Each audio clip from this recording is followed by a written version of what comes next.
Welcome home. I'm Dr.Thema, a minister, licensed psychologist, and sacred artist. And this is Homecoming, a podcast to facilitate your journey home to yourself. While I will provide weekly inspiration and mental health tips, this podcast is not the same as personalized therapy. I'm so excited you're on the journey. If you want to request specific topics or to submit a poem for me to read on the podcast, email me at homecomingpodcast@gmail.com. Also, to build our community, don't forget to like, subscribe, and share. Let's begin. Welcome home, Cojourners. I'm glad you're here for another episode, and I'm excited that we have a poem submission for this week. And the poem is entitled Freedom Within Me by Ayla Fejdani. My freedom is within me. It always was. Looking for it in you was where I went wrong. I carry it in my thinking and in my thoughts. I feel it in my voice and in my words. I embody it in my stance and in my slant, even if you can't understand. My freedom is within me. It always was. The story you are telling that you have spun has made me so dizzy, overwhelmed, lost. I somehow was made to believe that my pain was my cross to bear, that this trauma had a noble edge. But now I know that's BS, a manipulated farce. I cloaked myself as martyr, as selfless. I thought this was love. Your price of admission is too steep. I'd rather be wild and free. My freedom is within me. It always was. I am the compass, not your beliefs. As long as I keep walking my path of truth, not for your approval, but for my own joy. May I know the sweet smell of azadi deep inside my heart. May I know its unmistakable light, nor shine bright. My freedom is within me. It always was. My freedom comes with unconditioning, unlearning, a life riddled with self-betrayal. The constant shape-shifting to fit your meanings has left me astray. I start by breaking out of the boxes you stuffed me in to learn to live as my whole self. My freedom is within me. It always was. Heaven forbid you were made to feel uncomfortable. For the system that helps you feast, you perpetuate all the spaces where I feel most weak. From how you incorrectly say my name, to how you fingerprint me in shame. I am made to feel so far from this world I didn't create. Why do I keep dancing to your favorite song when I've had the escape key all along? My freedom is within me. It always was. Oh my goodness. Yes to all of this. Singing your own song, dancing your own dance, declaring your name, standing in truth, and knowing that that is always available for us to shift into freedom, into liberation, into authenticity. And so thank you so much for sharing your poem. And as we think about us accessing freedom, we want to talk on today about coping with workaholism, being a workaholic and shifting out of that, reclaiming your life, beginning to live from a place of more clarity and truth, and knowing that you are so much more than your labor. You are so much more than your titles. You are so much more than your degrees. You are so much more than your salary. And so I invite you in this moment to take breath and to think about the ways that your labor perhaps has come to define you and has taken over other aspects of your life. I invite you to think about the things you have sacrificed, surrendered, given up in order to keep your work, your labor on a pedestal, the ways in which it has become an idol, the ways in which you have sought and pursued worthiness through accolades and accomplishments, and denying yourself rest, and denying yourself truth, and denying yourself honor, the ways in which you have neglected yourself in order to build up institutions and corporations and companies, the ways in which you have denied your personhood and really put so much passion, time, energy, effort into chasing things outside of yourself. So you want to consider if you are a workaholic. You want to think about not only the hours that you work, but the priority that you give your work to your life. You want to think about how much of yourself you pour into labor and the meaning that it has as it relates to your identity. You also want to consider if you turn to work to cope or distract yourself from depression, from anxiety, fear, guilt, insecurity, helplessness, powerlessness. You also want to consider what have been the costs to your approach to work. Has it cost you your physical health? Has it cost you your mental health? Has it cost you your relationships? What and who have you neglected in order for work to have its centering role in your life? You also want to consider, are you even comfortable relaxing? Are you even comfortable resting? Are you even comfortable enjoying? Or is stress the norm? Is perpetual labor so much the norm and familiar to you that you cling to it even when you could make a different choice? And so we take in the reality that some of us have labored to the point that it distracts and discourages and diminishes and dehumanizes us.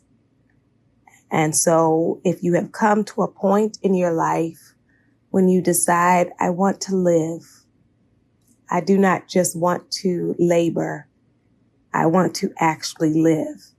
I do not just want to produce, I want to actually live. I do not just want to achieve, accomplish, attain, pursue. I want to live. And as you tell yourself that, it becomes another homecoming, that we can be honest with ourselves in the ways that we have sometimes sought to make a home out of our labor, out of our excellence, out of our achievement, and defined ourselves in those ways. And so I wonder if you are willing and ready to tell a new story, to craft a new life, to shift the rhythm of your life. So what are ways that we can cope with, counter, shift out of workaholism? And so I will start with saying that it's going to be important to look at and tell yourself the truth about what is really driving you to approach work with the intensity that you embody. What is really gnawing at you? What is really motivating you to stay on that track? And so for some of us, it is around it being a trauma response, a feeling unworthy. And so if you perpetually work, then you can feel like you must be significant. For some of you, it is fear of scarcity, fear of poverty, that perhaps you grew up struggling financially and never want to end up in that circumstance again, but it has turned into no amount is ever enough. And so you are constantly going to that place of accumulation. I have to have more because I am afraid of not having enough. You also want to consider if the workaholism is really born out of loneliness. Perhaps you don't have friendships or romantic relationships in your life, and so you are burying yourself in your work, hoping that that will fill the void. Some of us turn to workaholism because when you have empty time on your hands, open time on your hands, you find yourself engaging in destructive behaviors, in unhealthy habits.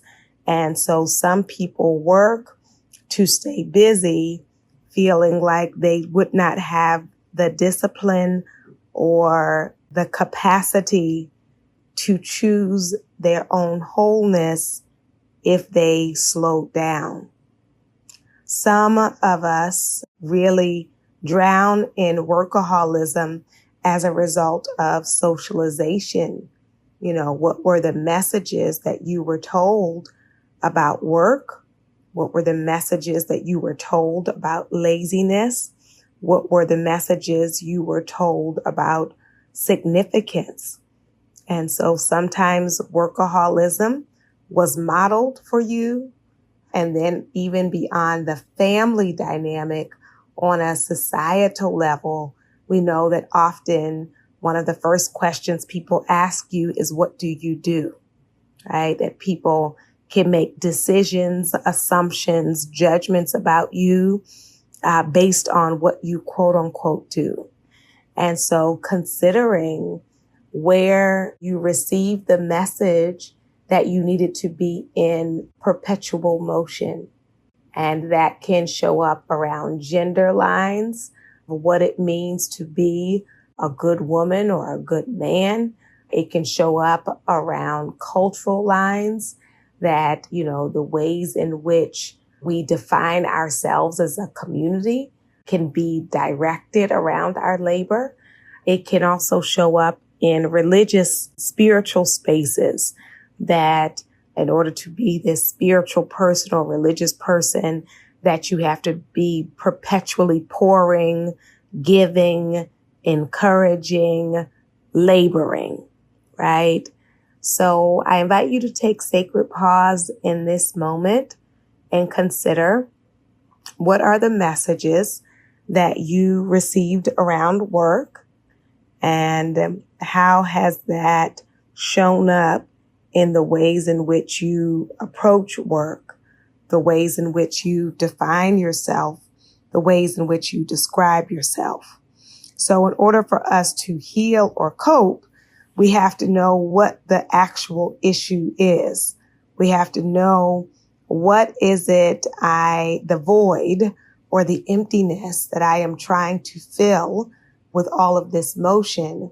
Because once I identify that, then I can begin the journey of telling myself the truth about whatever that dynamic is, instead of being caught in the myth in the lie, in the propaganda, in the deception. Along with getting to the root cause of your being a workaholic, it is also important that you intentionally begin to cultivate and build up your personal life, right? If I don't give my personal life any attention, then I will consistently be drawn to giving all of my time, energy, and effort to my professional life, right? So what are the aspects of you that have been neglected while you were so focused, some might say hyper-focused, on your work, right? What are the aspects of you? Who are you besides an entrepreneur or an employee? Who are you beyond your day job or your night job? And what are the aspects of you that have been overlooked, that have been neglected? What are the gifts that you have and the ways in which you can begin to attend to the other aspects of yourself, the underdeveloped, the neglected, the abandoned, the disregarded parts of you, the parts of you that perhaps you miss because you have become so consumed with work. And not only the inner parts of you, but beginning to attend more to your relationships, beginning to attend more to your friendships and to your family, to set a new priority, a different scale, a different way of determining how you are going to give your time, your energy, your effort, your intention. So along with getting to the root of the issues that are driving the workaholism, and also attending more to the other aspects of yourself, it is going to be important to set a schedule, right? To say when are you going to log off? When are you going to not respond to emails? When are you going to stop taking phone calls?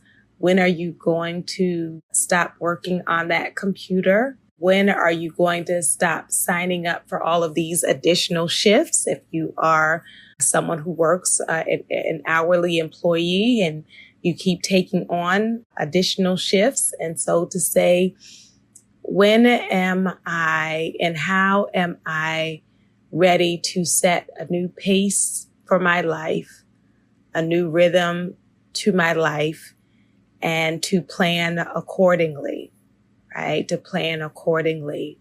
And so as we set up those boundaries and schedules, it will help us to move out of being a workaholic. And it will also help us to really reimagine our accessibility and what it means.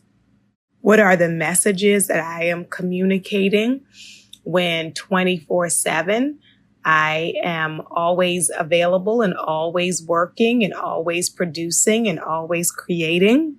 And what would be a different story I could tell myself as it relates to shifting inward, shifting into relationship, shifting into attending to my health, shifting to attending to my spirituality?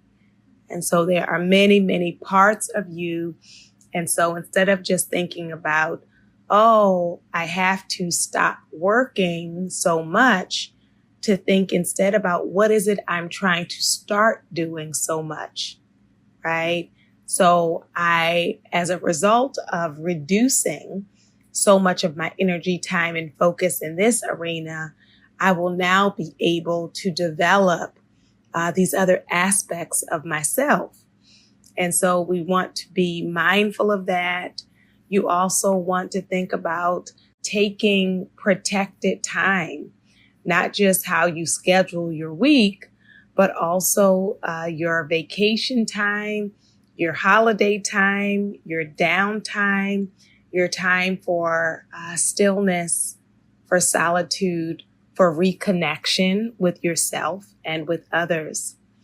And as we do that, we can be mindful of what it is we are resisting, right? Because that other way of living, as a workaholic, it has its benefits. And we often focus on, oh, well, I'm so glad I made this the priority because look at all these things I accomplished, or look at this money I was able to save, or look at, this respect that will have of me because of this work or how I am perceived by supervisors or by those who are in a position to evaluate me. So we think about what we gained by being a workaholic, but I invite you to think about the cost. I invite you to consider, what has it cost you to always make work first and sometimes the only priority. And so as I acknowledge that, it's not to get stuck in a place of shame or in a place of guilt, but it's in a place of accountability, of honesty, of daring to tell myself the truth so that I can then decide, do I want to keep paying that price? Or am I ready to cultivate a new landscape? Am I ready to dream a new dream? Am I ready to consider what else could be possible for me in terms of my life? So if you are going to actively shift away from being a workaholic, you will likely need to communicate your new boundaries, your new schedule to those that you work with or work for. And that will help you to have a sense of accountability. And then it will also be important to share your intention with those who are in your life, who you care about, as a source of accountability, right? Because if I just decide within myself, oh, I'm going to try to develop the other areas of my life, but I don't really share that with anyone, then sometimes we can more easily slip back into old patterns and cycles. But instead, if I say to those that I care about, those I am in a connection with, friendship, relationship, family, to articulate what is the new boundary, what is my intention.